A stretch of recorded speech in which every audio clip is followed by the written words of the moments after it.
जो कदमों की काबिलियत पर विश्वास रखते हैं वही अक्सर मंजिल तक पहुंचते हैं। हेलो दोस्तों, नमस्कार। मैं अखिलेश कुमार हाजिर हूं आपके बीच में स्टडी एजुकेशन 85 चैनल के माध्यम से। तो अधिगम के सिद्धांत क्या, हम दूसरा वीडियो आपके सामने लेकर प्रस्तुत हो रहे हैं जो कि थॉर्नडाइक विषय से संबंधित है। इस वीडियो में थॉर्नडाइक से बनने वाले लगभग सभी प्रकार के क्वेश्चनों को हम इसमें प्रोवाइड करा देंगे, जो कि एक छोटे से वीडियो के माध्यम से आपको उपलब्ध कराएंगे। तो यदि ये सब मैटर पाने से पहले यदि हमारे चैनल को सब्सक्राइब नहीं किया, सब्सक्राइब कर दे, लाइक कर दे, शेयर कर दे तथा कमेंट्स करके जानकारी जरूर दें हमारे द्वारा अपलोड की गई वीडियो आपको कैसी लग रही। तो टाइम वेस्ट न करते हुए चलिए कक्षा को स्टार्ट करते हैं। तो आज का सिद्धांत हमारा है, कौन सा है? थॉर्नडाइक का सिद्धांत। तो थॉर्नडाइक के सिद्धांत के विषय में जानेंगे। थॉर्नडाइक ने प्रयोग किया था, थॉर्नडाइक का जन्म कब हुआ था, या थॉर्नडाइक किस विचारधारा से संबंधित है, या उनकी पुस्तक क्या है। तो चलिए, तो टाइम वेस्ट न करते हुए चलिए शुरू करते हैं। तो थॉर्नडाइक के विषय में सामान्य परिचय देखते हैं। क्या देखेंगे? सामान्य परिचय। थॉर्नडाइक के विषय में सामान्य परिचय देखेंगे। तो थॉर्नडाइक का जन्म कब हुआ है? 31 अगस्त 1874 को हुआ है। थॉर्नडाइक का जन्म कब हुआ? 31 अगस्त 1874 को हुआ है। अगर पूछेगा थॉर्नडाइक का नाम, E.L. थॉर्नडाइक, एडवर्ड ली थॉर्नडाइक, नागरिकता ये कहाँ के हैं? USA के हैं, संयुक्त राज्य अमेरिका की नागरिकता इनकी है। इनकी मृत्यु कब हुई है? 9 अगस्त 1949 को। तो कार्य क्षेत्र या किससे संबंधित थे? ये टीचर्स कॉलेज कोलंबिया विश्वविद्यालय से संबंधित थे, वहीं पर इन्होंने प्रयोग किए थे। चलिए, तो इसके विषय में आगे बढ़ते हैं। थॉर्नडाइक को शिक्षा मनोविज्ञान का जनक भी कहा जाता है। ध्यान रखिए, थॉर्नडाइक को शिक्षा मनोविज्ञान का जनक भी कहा जाता है। क्या कहा जाता है? शिक्षा मनोविज्ञान का जनक। किसको कहा जाता है? थॉर्नडाइक को। अगर नोट करना चाहे तो नोट कर सकते हैं, शिक्षा मनोविज्ञान का जनक, शिक्षा मनोविज्ञान का जनक किसे कहा जाता है? थॉर्नडाइक को। इसको नोट करना चाहे तो नोट कर लीजिए, इंपॉर्टेंट है। चलिए, तो टाइम वेस्ट न करते आपको आगे लेके चलते हैं। तो चलिए, इसको इरेज करते हैं।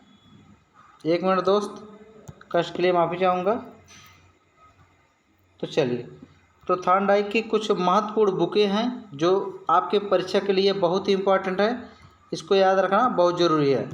3 बुकों को याद रखिए। इन्होंने पहली बुक लिखी थी एजुकेशनल साइकोलॉजी, एजुकेशनल साइकोलॉजी या शिक्षा मनोविज्ञान। शिक्षा मनोविज्ञान सत्र को लेकर इसमें विवाद है, इसलिए सत्र को ध्यान न देना है। तो ये किसकी बुक है? एजुकेशनल साइकोलॉजी यानी शिक्षा मनोविज्ञान किसके? थॉर्नडाइक की। अगली बुक है the elementary of psychology. The elementary of psychology book किसकी है? थॉर्नडाइक की है। एनिमल इंटेलिजेंस बुक किसकी है? थॉर्नडाइक के। इसी बुक में इन्होंने प्रयास एवं त्रुटि सिद्धांत की चर्चा की है। इसके बाद इनकी अन्य बुक, एक और बुक है the teachers word book, the teacher word book. अगली बुक है the measurements of the intelligent, the measurement of intelligent किसकी बुक है? थॉर्नडाइक की है। अगली बुक है the psychology of want interests and attitudes. ये सारी बुक याद रखना है। जो भी इम्पोर्टेंट बुक है आपको हम प्रोवाइड करा दिए हैं। अन्य बुकों के लिए अगर आप कहेंगे तो अन्य पे एक वीडियो बना देंगे। अभी इनकी और भी कई बुकें हैं, लेकिन सबसे ज़्यादा महत्वपूर्ण ये सारी बुकें हैं। चलिए, टाइम वेस्ट न करते हुए आपको आगे लेके चलते हैं। इस वीडियो का PDF हम आपको डिस्क्रिप्शन में डाल देंगे, आप वहाँ से चाहे तो डाउनलोड भी कर पाएंगे। चलिए, तो टाइम वेस्ट न करते हुए आगे बढ़ते हैं।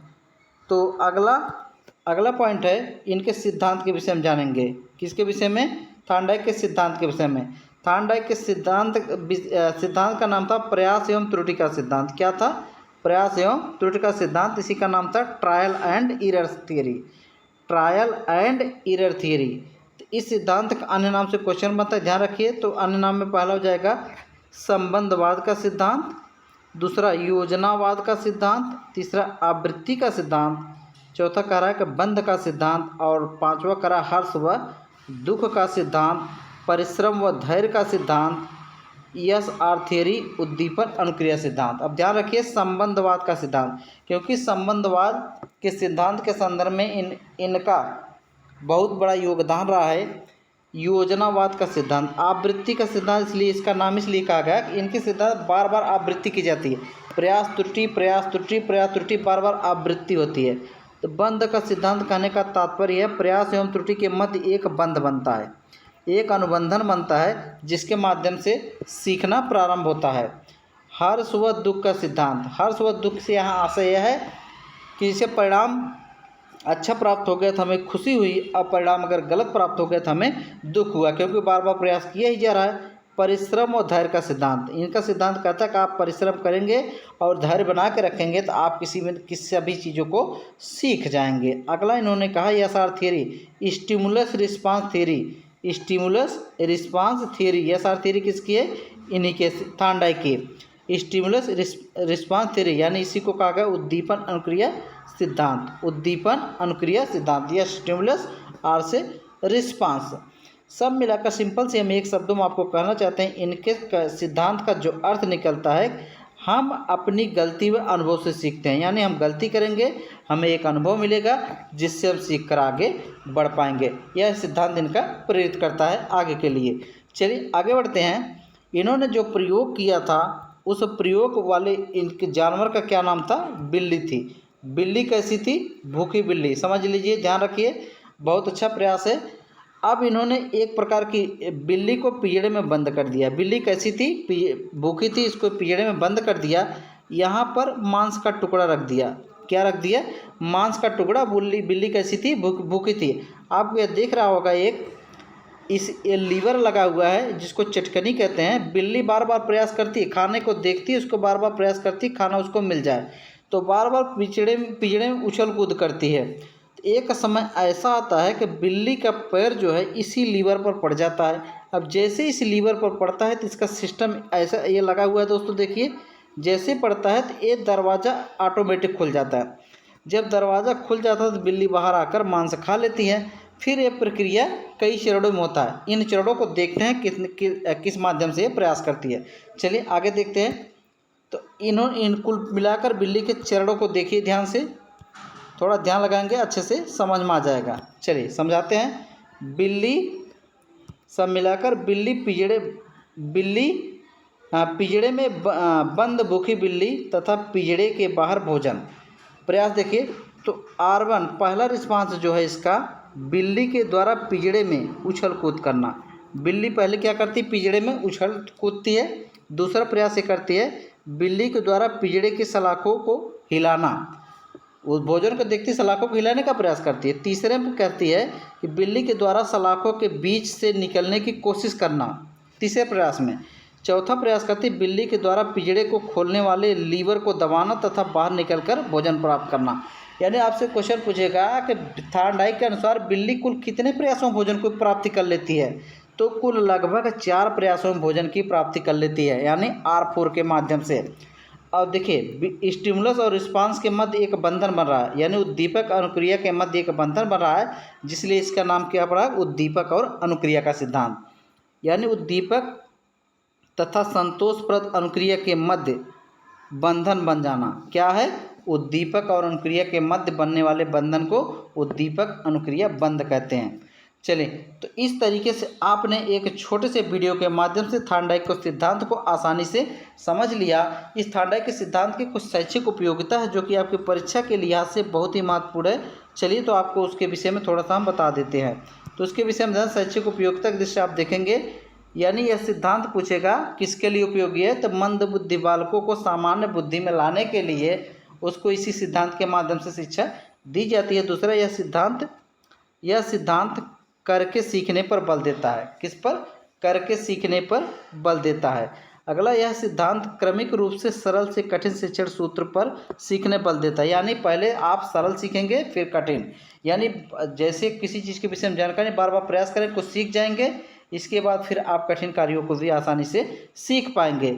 इस सिद्धांत के द्वारा बालक में धैर्य व परिश्रम के गुणों का विकास किया जा सकता है। यानी यह सिद्धांत सीखो व करो पर बल देता है, यानी सीखो स्वयं से और करो। और एक क्वेश्चन आपसे कई बार पूछा जाएगा, आर्किमिडीज का सिद्धांत थॉर्नडाइक के किस सिद्धांत पर आधारित है? तो आर्किमिडीज का सिद्धांत थॉर्नडाइक के इसी सिद्धांत पर आधारित है, प्रयास एवं त्रुटि के सिद्धांत पर। सिद्धांत के कुछ महत्वपूर्ण तत्व हैं, जैसे प्रेरणा यानी इस सिद्धांत से एक प्रेरणा मिलती है, सीखते हैं। बाधा आती है, निरर्थक प्रक्रिया बिल्ली के द्वारा की जाती है। व्यर्थ अनुक्रिया को दूर करना यानी इसी सिद्धांत से मिला है। सफलता भी इसी सिद्धांत के अनुसार मिल सकती है, यानी सही अनुक्रिया की तथा लक्ष्य की प्राप्ति करना, मतलब सही अनुक्रिया की स्थापना तथा लक्ष्य की प्राप्ति करना। तो इस तरीके से आपने देखा, इस सिद्धांत के माध्यम से एक आसानी से एक समझ विकसित किया, जो कि आपके परीक्षा के दृष्टि से बहुत ही महत्वपूर्ण है। तो इस सिद्धांत के कुछ अन्य बिंदु हैं जो कि स्टॉर्म लिखे। इस सिद्धांत पर लायल मॉर्गन ने कुत्ता व मैकडूगल ने बिल्ली पर चूहे पर प्रयोग किया। ध्यान रखिए, किसने? लायल मॉर्गन ने किस पर? कुत्ते पर, और मैकडूगल ने चूहे पर प्रयोग किया। किस सिद्धांत पर? प्रयास एवं त्रुटि उन्होंने भी प्रयोग किया था। ध्यान रखिए, परीक्षा के ध्यान से बहुत महत्वपूर्ण है। यदि थॉर्नडाइक प्रयास एवं त्रुटि किसने दिया है, थॉर्नडाइक ऑप्शन ना हो तो ऑप्शन में या तो लायल हो सकते हैं या तो मैकडूगल हो सकते हैं। ध्यान रखिए, परीक्षा के दृष्टि से आपके बहुत महत्वपूर्ण है। तो इस सिद्धांत के माध्यम से मैकडूगल ने इस सिद्धांत के माध्यम से थॉर्नडाइक ने कुल 3 मुख्य नियम दिए थे, 3 मुख्य नियम दिए थे और 3 मुख्य और 5 गौड़ नियम दिए थे, जिसकी चर्चा हम पिछले वीडियो में इसके पहले कर चुके हैं। तो 3 मुख्य नियम जैसे तत्परता, अभ्यास, प्रभाव, इसकी हम चर्चा कर चुके हैं। तो इस वीडियो को इसी पर रोकते हैं। तो आज के लिए बस इतना ही। चैनल को शेयर करें, सब्सक्राइब करें, लाइक करें तथा कमेंट्स करके अपना फीडबैक जरूर दें। आज के लिए बस इतना ही। धन्यवाद। आपका दिन मंगलमय हो। शुभ रात्रि।